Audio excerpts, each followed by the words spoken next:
अस्सलाम वालेकुम। आप देख रहे हैं शहादत न्यूज़ और मैं हूं शैला बासी।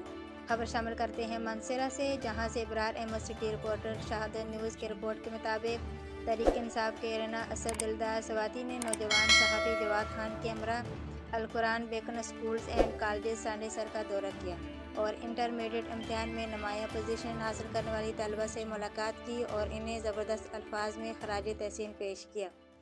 इदारे के सरबराह एमडी डॉक्टर मोहम्मद जावेद साहब को भी मुबारकबाद पेश की कि जिनकी काविशों और लगन की वजह से 1995 से अब तक मुसलसल नुमाया पोजीशन हासिल करने वाला हज़ारे का नामवर इदारा Al Quran Beacon Schools and College Sanesar ने हमेशा की तरह इलाके का नाम रोशन किया है। इसके साथ ही मुझे शहादत न्यूज़ से इजाज़त दीजिए। शहादत न्यूज़ का यूट्यूब चैनल सब्सक्राइब और फेसबुक पेज फॉलो करना न भूलिएगा। अल्लाह हाफिज़।